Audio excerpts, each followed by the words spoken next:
Les grandes personnes ne comprennent jamais rien toutes seules. Et c'est fatigant pour les enfants de toujours et toujours leur donner des explications. Welcome to Quirky French Podcast, the podcast that helps you speak more confidently, feel more focused, and be more in control of your French learning journey. Prêt? C'est parti!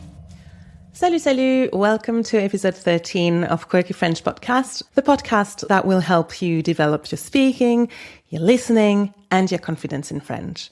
My name is Naima from quirkyfrench.com, and today's episode is pretty unique because I'm actually introducing a new series of episodes called Storytime.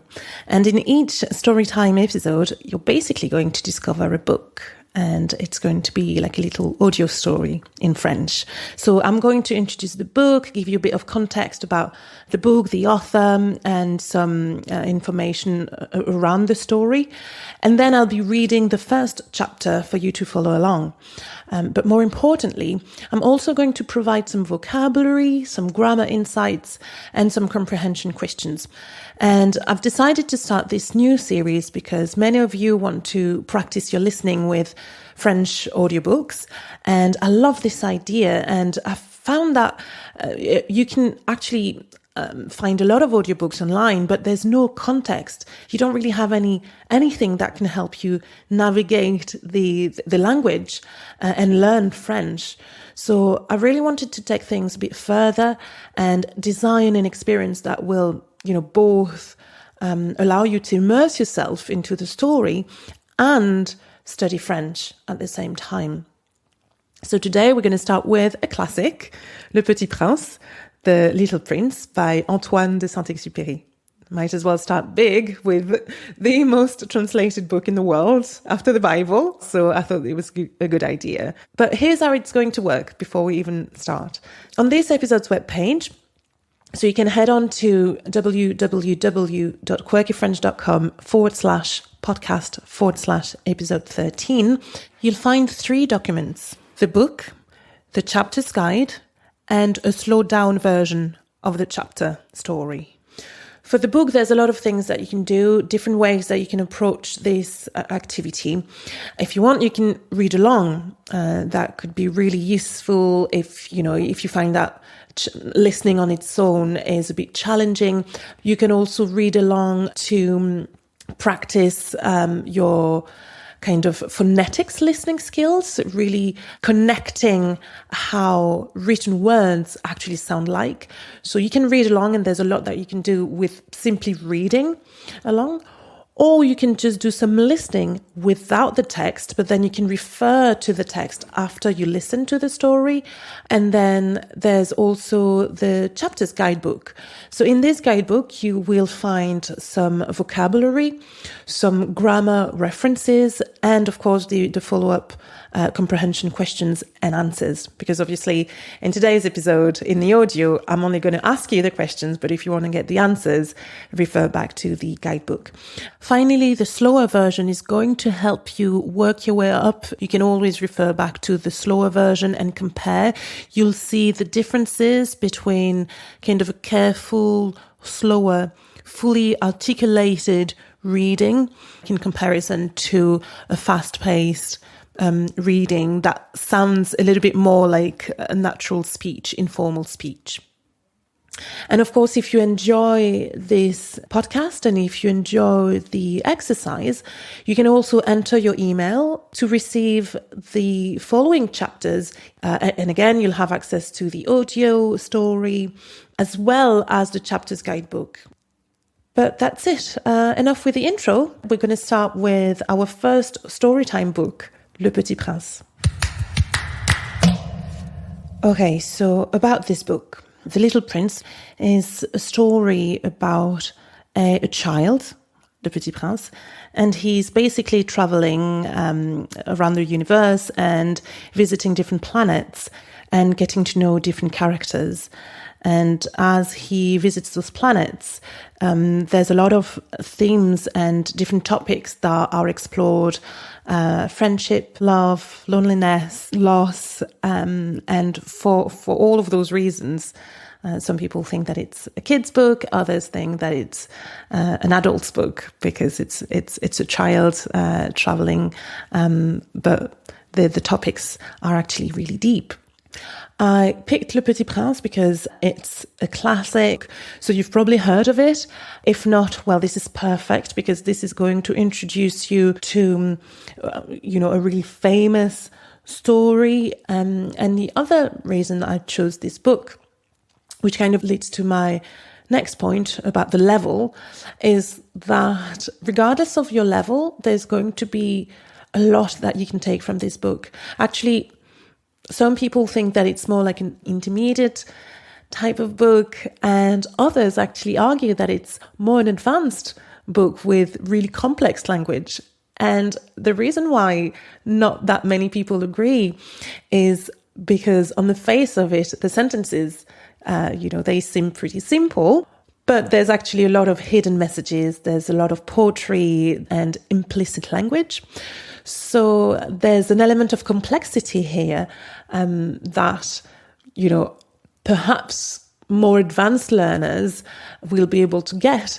And I actually really like this idea because regardless of your level right now, you will get something from it. So I thought it was an interesting book that could accompany you in your learning journey, because as you progress, you will probably, get something from the book and from the story that will get deeper and deeper.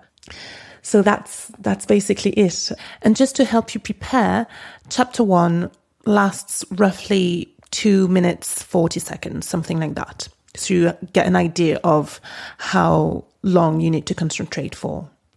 So if you haven't done so already, you can go on and download the book, download the guidebook as well. www.quirkyfrench.com/podcast/episode 13. And we are going to start with chapter 1 now. Okay, let's go.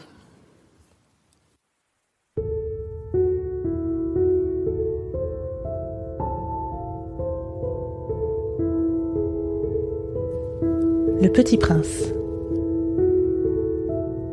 Antoine de Saint-Exupéry.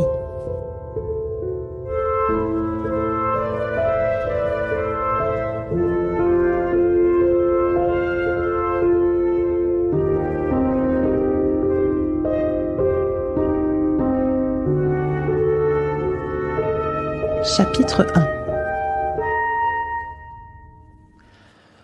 Lorsque j'avais 6 ans, j'ai vu, une fois, une magnifique image dans un livre sur la forêt vierge qui s'appelait « Histoire vécue ».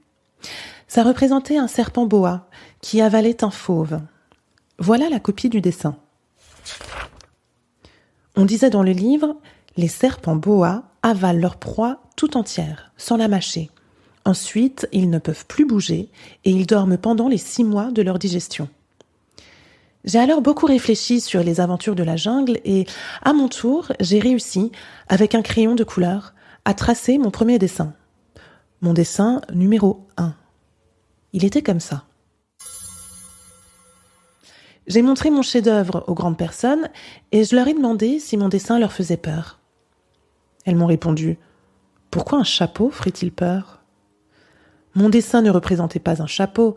Il représentait un serpent boa qui digérait un éléphant. J'ai alors dessiné l'intérieur du serpent boa, afin que les grandes personnes puissent comprendre. Elles ont toujours besoin d'explications. Mon dessin numéro 2 était comme ça. Les grandes personnes m'ont conseillé de laisser de côté les dessins de serpents boa ouverts ou fermés et de m'intéresser plutôt à la géographie, à l'histoire, au calcul et à la grammaire.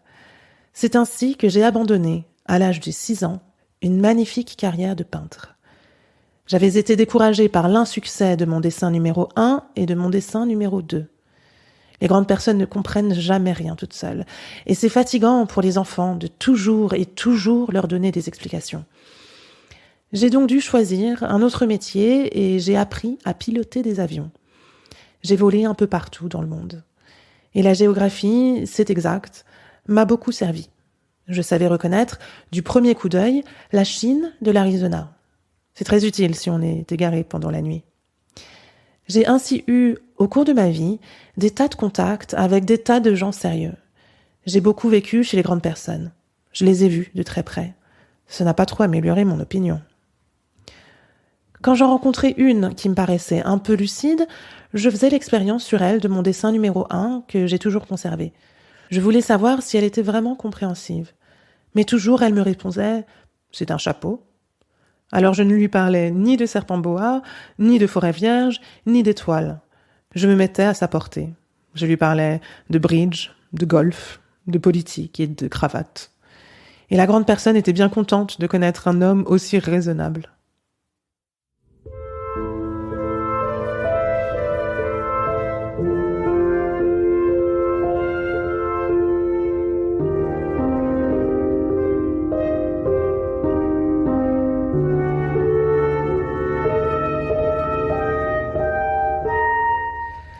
Okay, so well done. This was chapter 1. Well done for listening.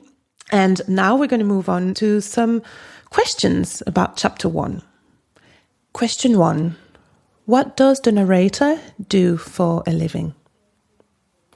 Question 2. What was drawn in this chapter? Question 3. What did the adult think the child's drawing looked like? Question 4. What did the child ask the adults when he showed them the picture? Question 5. How many drawings did the child make? Question 6. What field did the narrator give up in order to become who he is as an adult? Question 7. What does the narrator think of adults? Question 8. The pilot tells us that throughout his life, when he met a clear-sighted adult, he would always show them what? Question 9. On the drawing, an animal is eating another animal. What was being eaten? Question 10. What should a person who flies planes study, according to the narrator? And there you have it, your 10 comprehension questions for you to answer. So this is it for this episode.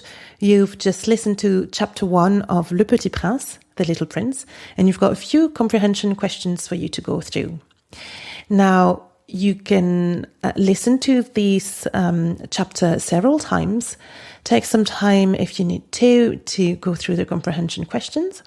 And as much as you do that, I want you to start to think of the listening strategies that you used as you were listening to the audio. If you want to have all of the answers, then download the chapter's guidebook. You'll also have a little bit of vocabulary, a little bit of grammar insights, and some further suggestions to help you develop your listening strategies. And again, if you liked this episode, then just enter your email and you will receive the following chapters in your inbox. I've really enjoyed doing this episode, so if you like the format, let me know in the comments as well, and I will prepare another book for you. So that wraps it up for today. Thank you again for tuning in, and I will catch up with you next week for another episode of Quirky French Podcast. Have a beautiful week, and as always, keep learning, keep growing, and keep it quirky. À très vite. Salut, salut.